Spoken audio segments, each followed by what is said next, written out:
Oi, aí pessoal, aqui é a Natasha Chanoski, dona do blog Novo Roteiro. E o vídeo de hoje eu sei que ele é um pouquinho um ponto fora da curva aqui no canal, mas espero que vocês gostem, porque vocês sabem que eu tô sempre compartilhando isso da minha rotina lá no meu Instagram, aqui no canal também, rotinas, porque realmente é uma coisa que eu considero muito importante, que faz parte da minha rotina, e isso também causa um monte de dúvida em vocês. Toda semana sempre tem pelo menos uma pessoa me perguntando sobre isso lá no Instagram, e por isso eu resolvi trazer esse vídeo aqui pro canal, respondendo todas as perguntas que vocês sempre me fazem.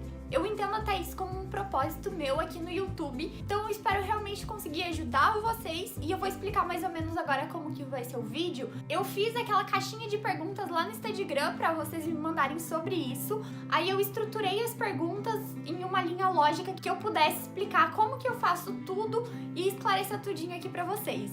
A primeira pergunta que vocês me mandaram é por onde começar e por bíblias mais explicativas. São duas perguntas. E bom, você tem que começar pelo início, né? Por Gênesis. Brincadeira. Eu sempre aconselho as pessoas a começarem a leitura delas pelo Novo Testamento, porque é uma linguagem mais fácil e mais cativante. Mas o que eu indico é você começar pelo Novo Testamento, aí depois ir pro Antigo Testamento e depois voltar pro Novo, porque tem muita referência do Antigo no Novo que você só vai entender depois de ter lido o Antigo. E sim, uma Bíblia com uma linguagem um pouco mais fácil facilita muito esse processo, porque vamos ser bem sinceros, tem umas palavras lá que a gente não sabe o que significa. Então uma que eu recomendo bastante, que é bem fácil e também não é muito assim fácil também, muito, sei lá, é a NVI, que é a Nova Versão Internacional, mas também, por exemplo, tem na linguagem de hoje, tem várias outras, isso você pode se informar melhor pesquisando sobre traduções. A minha, ela é realmente mais antiga, tem uma linguagem mais difícil, eu não sei exatamente qual é a tradução dela, é a tradução da CNBB, mas é mais ou menos, acredito, como se fosse uma Almeida. Então ela é com uma linguagem um pouquinho mais antiga, mas eu gosto bastante dela porque eu já me adaptei desde sempre. Mas uma que eu recomendo mesmo é uma NVI, que inclusive eu ganhei uma do meu namorado, que ela é NVI, só que ela é um pouco diferente. Ó, é essa daqui que eu ganhei, ela é NVI, só que ela é com uma abordagem cronológica. Então é como se fosse uma linha do tempo e vai contando a partir dessa linha do tempo. Então quando você abre ela, gente, é uma bagunça, porque é tudo misturado, tudo bagunçado, mas é porque tá em ordem cronológica e não de livros, como a gente tá acostumado com o cânon já. A segunda pergunta que me fizeram é quanto tempo por dia e se eu faço todos os dias. Então, com relação a tempo, não tem exatamente um tempo, mas geralmente, na maioria das vezes, eu fico lendo, orando e fazendo realmente o meu devocional entre meia hora e 50 minutos. É mais ou menos a base do que eu uso. E geralmente eu acordo às 5h10, aí eu fico das 5h10 até as 5h50 fazendo devocional, então dá 40 minutos, que é bem o meio termo desses 50 e 30. 5h50 eu vou me arrumar porque eu saio de casa sempre às 6h20. Então é essa sequência aí que eu faço, na maioria dos dias. Aí vai muito de como eu tô, sabe? Se eu tô muito cansada, se eu dormir muitos dias, muito pouco, aí às vezes eu acabo dormindo 10 minutinhos a mais. No dia anterior eu consegui dormir mais, eu acordo um pouquinho antes. Mas eu sempre tento ficar nessa média de 40 minutos, que eu pretendo muito aumentar. Mas infelizmente eu tenho que sair de casa muito cedo, então é complicado isso, porque eu não moro sozinha e tem relação com barulho e tudo mais. Então isso é um limitante um pouco. E se eu consigo fazer todos os dias? Sim, eu com certeza consigo fazer todos os dias, mas conseguir e fazer não é a mesma coisa. Eu tô muito orgulhosa porque esse semestre eu consegui muito mais realmente conseguir fazer todos os dias, assim. Eu tive uma regularidade muito boa. O único problema foi realmente que eu percebi, assim, na entrega de projeto, que é normal, a gente acaba dormindo muito menos, e aí eu fiquei uns 2 dias sem fazer, e se você ficar 2 dias sem fazer, já começa a desandar, né? Você já começa a ficar mais preguiçosa quanto a isso. Então é uma coisa que você realmente tem que criar um hábito, porque aí você se acostuma e não pode, porque você fica um dia sem fazer, no dia seguinte já é muito mais difícil de você acordar mais cedo e realmente ir lá e fazer. Meus maiores problemas realmente são em finais de semana, por incrível que pareça, e quando tá muito corrido com a faculdade. Mas, como eu falei, a gente consegue sim fazer todos os dias, a gente fica colocando desculpas, imprevistos, contratempo e acaba priorizando às vezes outras coisas, mas a gente consegue sim fazer e é isso que eu tento passar pra vocês, sabe? Esse semestre eu consegui fazer muito mais, como eu já falei, mas a gente ainda consegue fazer muito melhor sempre. A próxima pergunta são 3, na verdade, que eu vou responder todas juntas. Como você define quais versículos você vai ler? Qual ordem dos livros que você segue para um bom estudo? E como você organiza a sua leitura? Então, eu já terminei de ler a Bíblia uma vez, então pra mim fica um pouco mais fácil essa questão de organizar, porque eu já passei por tudo, sabe? Então, eu vou até pegar o meu caderno de anotações. Olha, gente, esse daqui é o meu caderno de anotações bíblicas e eu já fiz um tour por ele aqui no canal mesmo, então vou deixar o link desse vídeo aqui na descrição, caso você queira conhecer ele um pouquinho melhor e como eu me organizo pra fazer as minhas anotações.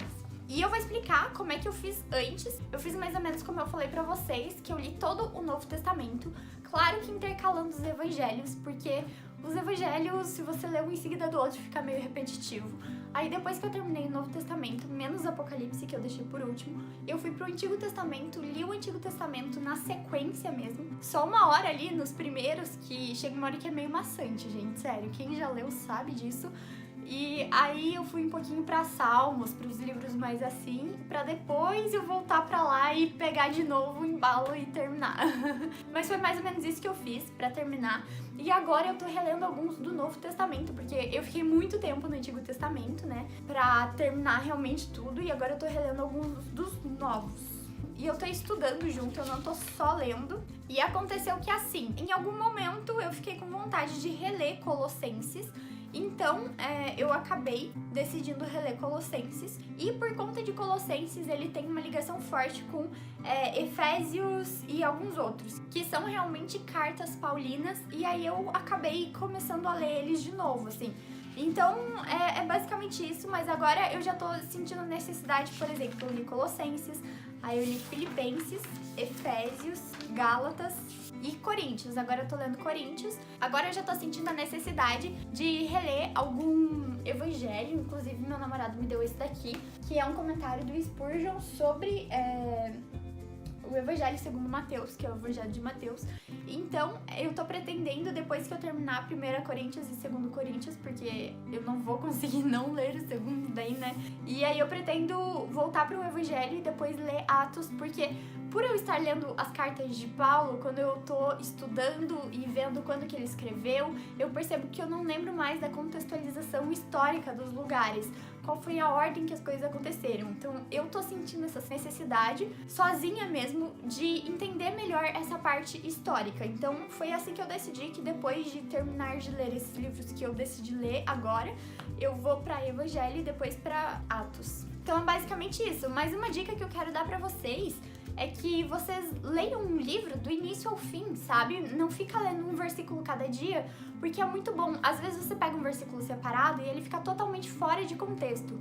E isso não é muito legal. Então uma dica é você não precisa ler tudo em ordem, mas se você começou um livro, tenta ler pelo menos aquele livro até o final, porque você pega um contexto muito melhor. Aí eu tenho certeza que vocês vão perguntar, o comentário que eu tô usando atualmente pra ler junto com a Bíblia é esse daqui, do William MacDonald. Não sei se eu pronunciei exatamente certo, mas eu emprestei também do meu namorado ele. E é um comentário só do Novo Testamento, esse daqui. Ele não é muito grande, tem comentários muito maiores, tem comentários desse tamanho de um livro só, como por exemplo esse daqui, né, que é desse tamanho e é só de Mateus, e esse daqui tem Mateus dentro e vários outros. Mas é muito bom, assim, pra você ter uma base do contexto histórico, ter uma base de quando foi escrita, ter explicações melhores dos versículos, então eu gosto bastante de ler com um comentário perto. Porque, claro, tem a perspectiva daquela pessoa ali, mas ajuda muito. E tem comentários muito bem conceituados e é muito interessante também. Até quando você tá com 2 comentários, compara os dois. Nesse que eu tô lendo, às vezes ele mostra 3 interpretações, 2 interpretações. Aí ele diz qual que ele pende mais, mas apresenta a outra pra mostrar o outro ponto de vista também. Então isso é muito legal pra você ter um maior entendimento realmente. Agora, a última pergunta é como manter-se disciplinada. E, gente, é transformar isso em um hábito. Como eu já falei pra vocês antes, é muito mais fácil se você tava vindo ali de uma sequência de leitura, se você parou um dia, é muito mais fácil de você parar no dia seguinte de novo do que se você seguir direto sempre, sabe? Você tem que transformar isso em um hábito da sua vida, tem que ser algo normal, como por exemplo tomar banho. Você não toma banho todos os dias, você não dorme todos os dias, ou pelo menos faz isso, sei lá, em 90% dos seus dias, até mais, com certeza, né?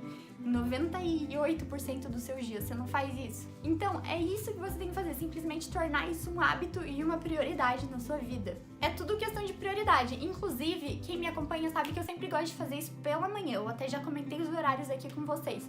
Por que eu gosto de fazer pela manhã? Porque eu sou uma pessoa muito mais diurna e se eu acordo cedo e essa é a primeira coisa do meu dia que eu faço, não tem como eu não fazer ela depois, sabe? Porque eu já fiz assim que eu acordei. É realmente colocar isso como prioridade na sua vida. Além de que, claro, cada um é cada um. Você pode chegar em casa e render muito mais se você fizer à noite e conseguir fazer disso uma prioridade à noite. É só que eu chego em casa muito cansada e aí eu começo a ler, não presto atenção direito, então não tem como, não funciona pra mim fazer à noite. Eu já tentei e não dá muito certo. Sempre que eu acabo não fazendo de manhã, é muito mais difícil de fazer à noite. E também eu gosto de fazer de manhã, porque de manhã eu acordo, é a primeira coisa que eu faço. Como eu faço muitas coisas na minha vida, vocês que me acompanham sabem disso, à tarde, depois quando eu chego em casa, à noite, minha cabeça já tá cheia de coisas, então eu não consigo me concentrar naquilo. Eu tô sempre pensando no que eu deixei de fazer, no que eu tenho que fazer no dia seguinte. Então quando eu acordo e eu vou direto fazer isso, minha cabeça ainda não começou a processar tudo que eu tô fazendo, que eu já fiz, então isso me ajuda muito. Se você tem um pouco disso também, de não conseguir ficar quieta, parada, não conseguir deixar seu cérebro descansar muito, sabe? Eu aconselho que você faça de manhã e tente realmente pra ver se você não se concentra mais. Uma coisa legal também é você ter alguém que te cobre disso. Você ter aí uma amiga que vocês combinem e perguntem pra outra sempre, todos os dias, cobrando mesmo. Ou que você tenha essa capacidade de se autocobrar todos os dias se você fez ou não. E por fim, eu quero indicar pra vocês um vídeo do Douglas Gonçalves, do Jesus Cop. Eu vou deixar o link na descrição aqui desse vídeo. E é um vídeo muito bom que eu assisti dele, que é sobre devocional mesmo. E é o que ele faz no devocional dele. Algumas pessoas às vezes me perguntam isso, vocês não perguntaram aí na caixinha dessa vez, mas eu vou deixar esse vídeo como indicação, porque ele fala uma coisa muito legal, que foi uma frase que eu aprendi no vídeo dele, que foi maravilhosa, que é devocional, um momento de devoção a Deus. Então, esse momento é muito importante pra você fazer isso, sabe? Não é só pra você ficar ali estudando, aprendendo. É um momento realmente de devoção. Então, eu vou deixar esse vídeo e caso você tenha interesse, ele é muito bom e eu super recomendo. Então, eu espero que você tenha gostado do vídeo. Não esquece de deixar o seu like e de compartilhar esse vídeo com alguém que você acha que também goste do conteúdo. E é isso. Beijinhos e até o próximo vídeo.